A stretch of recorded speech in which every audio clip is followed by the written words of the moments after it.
En el video pasado estuvimos explicando un poco los actores del sistema y sus roles frente al concepto de la gestión del riesgo en salud. Hoy vamos a explicar más profundamente el concepto de riesgo y vamos a empezar a introducirnos en cómo gestionar y cómo se transfiere ese riesgo dentro del sistema. Vamos a ver en un video posterior los modelos de contratación y cómo cada modelo de contratación conlleva un incentivo diferente y una manera diferente de gestionar el riesgo en salud. Entonces, arranquemos hoy definiendo qué es un riesgo. Cuando hablamos de riesgo, estamos hablando de una potencial pérdida que es causada por un evento o serie de eventos que pueden afectar de manera adversa el logro de un objetivo. Cuando nosotros estamos hablando del Sistema General de Seguridad Social en Salud, pues vamos a hablar que ese objetivo es tener población sana o en su defecto enfermos controlados. También una segunda definición de riesgo es la combinación de la probabilidad de un evento y sus consecuencias o la ocurrencia del mismo. Cuando lo vamos a llevar específicamente al tema de salud, ¿cómo entendemos el riesgo en salud? Estamos hablando de que el riesgo es la probabilidad de ocurrencia de un evento no deseable, usualmente evitable y negativo para la salud de un individuo, que puede ser también el empeoramiento de una condición previa o la necesidad de requerir más consumos de bienes y servicios que se hubieran podido evitar. Entonces, ¿qué es lo que vemos nosotros? Usualmente lo más visible en el sistema es el siniestro, el conteo de pacientes que llegan a UCI, el conteo de pacientes que están en un estadio de cáncer avanzado, el conteo de los pacientes con fractura de cadera, el conteo de pacientes con infarto agudo de miocardio. Vamos a ver que esa es la materialización de un riesgo. ¿Cuál era el riesgo? Un paciente con osteoporosis que no se gestiona oportunamente y termina en una fractura de cadera. Pero realmente lo que tendríamos que haber gestionado era la osteoporosis. En el caso del infarto agudo de miocardio, pues tendríamos que mirar en el paciente cómo gestionamos su hipertensión, su diabetes, su dislipidemia, sus hábitos saludables. ¿Qué tanto pudimos incentivar en el paciente hábitos saludables y qué tanto fuimos enfáticos en el control de esos factores de riesgo que tenía el paciente? Entonces, cuando nosotros estamos dentro del sistema de salud, ¿qué sucede? Hay una transferencia del riesgo. La primera transferencia del riesgo la hace el gobierno con los aseguradores. Le transfiere el riesgo financiero, así se define en la norma. El gobierno paga un valor, una UPC, para la cobertura de todo lo que está en el plan de beneficios en salud, el PBS, y también hoy asigna un valor que son los que hemos denominado presupuestos máximos o techos presupuestales para los no PBS. Es decir, ya hoy el gobierno le entregó el riesgo financiero al paciente, al asegurado. Ahora, ¿qué dice la 1122? La 1122 dice que el riesgo de salud del paciente o de los afiliados se le entrega al asegurador. Entonces, vamos a ver cómo el asegurador concentra los riesgos. Un riesgo en salud del paciente y el riesgo financiero que le entrega el Estado. Pero vamos a ver que dentro del sistema de salud, el riesgo en salud, cuando se materializa en un evento, en un siniestro, eso lo vamos a ver contabilizado en riesgo financiero. Por eso, dentro de los modelos o dentro de las formas que tenemos para incentivar el riesgo, para transferir ese riesgo o compartir ese riesgo, básicamente es compartir los costos que generan esos eventos. Entonces, cuando hablamos del riesgo en salud, ¿qué tenemos que tener en cuenta? Esos elementos que constituyen el riesgo. Por ejemplo, el perfil epidemiológico de los afiliados. No es lo mismo gestionar una población con una pirámide poblacional que todavía tiene forma de pirámide, que tiene una base más amplia, ¿cierto? Que tiene una punta de pirámide más angosta, a una pirámide poblacional que está invertida, donde la población mayor de 65 años es mayor, porque vamos a ver que esta población tiene mayores problemas de salud y que conlleva unos mayores costos para el sistema. Otro problema que yo puedo tener una pirámide relativamente más sana, mejor estructurada, pacientes de un mejor estrato social si estoy dentro del régimen contributivo, pero puedo tener cambios en el perfil. Cambios en el perfil que se da por la migración de pacientes de otros aseguradores. Eso se da cuando los aseguradores empiezan a tener problemas en la gestión, especialmente de sus redes de alto costo. Entonces esos pacientes van a migrar a las aseguradoras, llamémoslas buenas, ¿cierto? Donde el paciente cree que va a poder acceder más rápidamente a los servicios de alto costo que requiere. Recordemos que ese paciente de alto costo para el asegurador tiene un valor fijo en la UPC. Es decir, un paciente de alto costo que pasa de una EPS a otra no conlleva un mejor ingreso, conlleva un ingreso igual a un paciente sano. Otro elemento que debemos de tener en cuenta es la evolución de las tecnologías médicas. Hay tecnologías muy buenas que vienen a agregar valor, pero le agregan valor a nichos de pacientes específicos. Y el problema es cuando la demanda se empieza a generar no en esos pacientes que claramente se benefician de las tecnologías, sino en esa zona gris de pacientes que podrían beneficiarse aún de otras tecnologías más costo eficientes.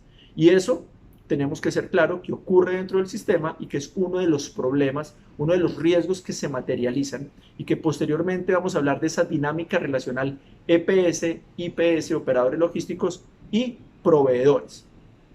Está también, por otro lado, la variación en las conductas médicas.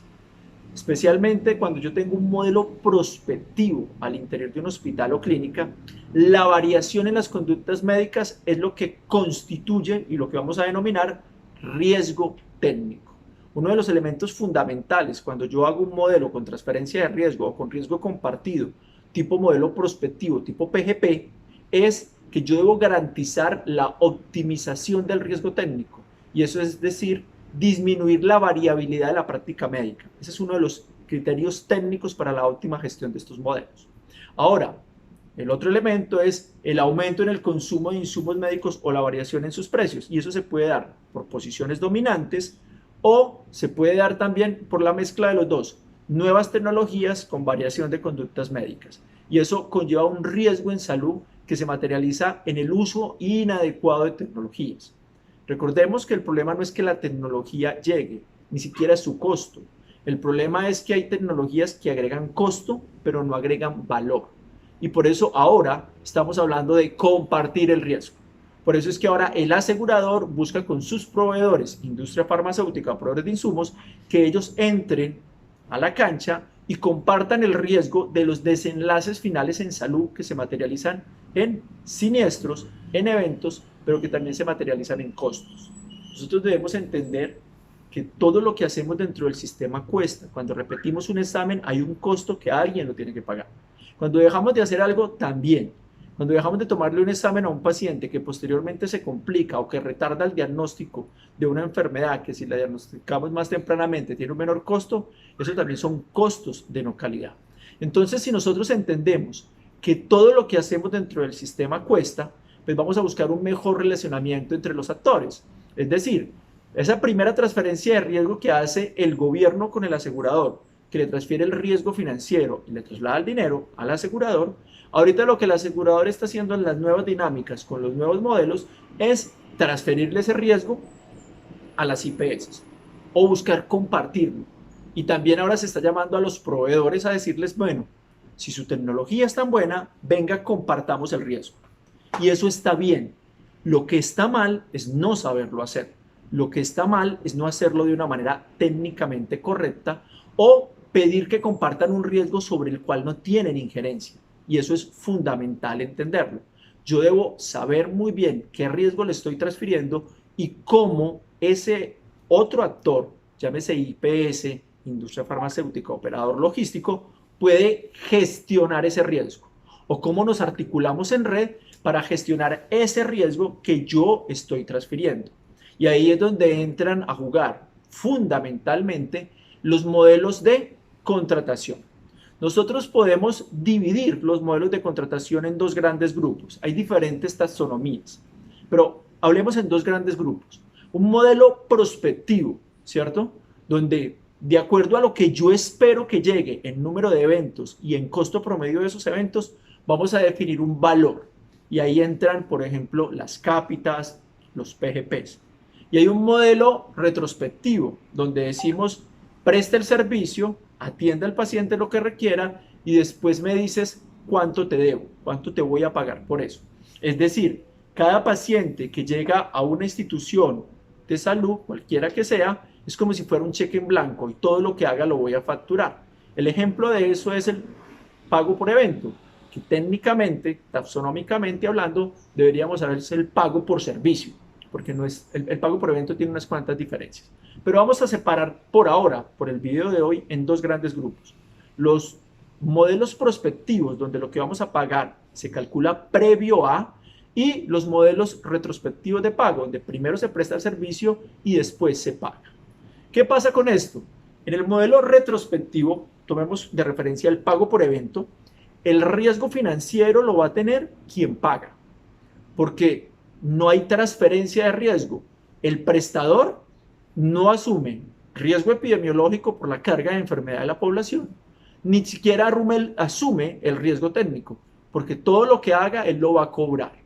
Por eso allí es donde aparecen los procesos de auditoría y glosas, como un mecanismo de defensa a esa incapacidad de transferir el riesgo por el modelo de contratación. En el otro extremo, podríamos decir que está la cápita, y en la cápita el financiador le traslada todo el riesgo al prestador y le entrega un dinero. Le dice, usted tiene que cubrir esos servicios, ese es el dinero, y usted verá cómo lo hace.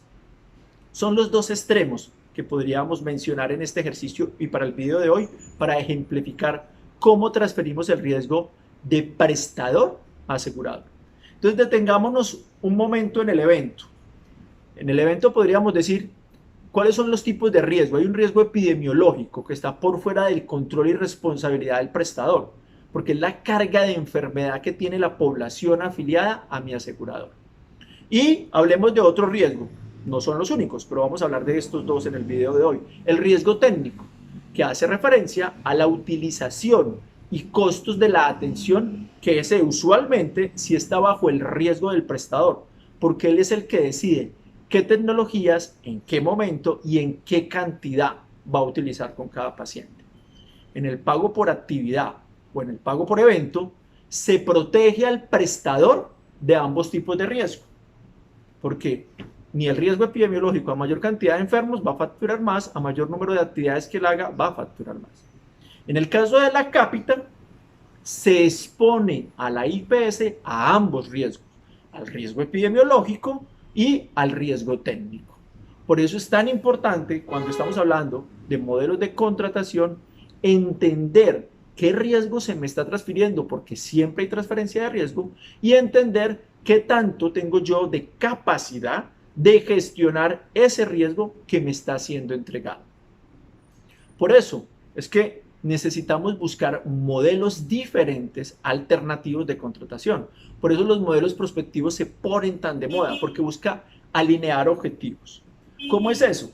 Cuando yo tengo un modelo de evento, en la IPS que estoy pensando, ¿cómo incremento la facturación? ¿Cómo tengo mayores ingresos? ¿Cuáles son los servicios que más facturan? ¿Y cómo genero un mayor uso de esos servicios? Pero en ese mismo momento, su cliente, pagador, el asegurador, está pensando en, necesita disminuir el costo, necesita tener menor número de eventos, necesita ser más costo efectivo y cómo frenar la demanda de servicios. ¿Cómo alinear esos objetivos? En un modelo de evento es muy difícil, por no decir que casi imposible, porque los incentivos son totalmente diferentes para el prestador y asegurador. Por eso aparecen los modelos prospectivos. Modelos prospectivos de los que vamos a hablar en el próximo video. Comenta cómo te pareció este y cuéntame de qué quieres que hablemos. Puedes seguirme a través de mis redes sociales o también contactarme si quieres que ampliemos la información que compartí en este y en los otros videos.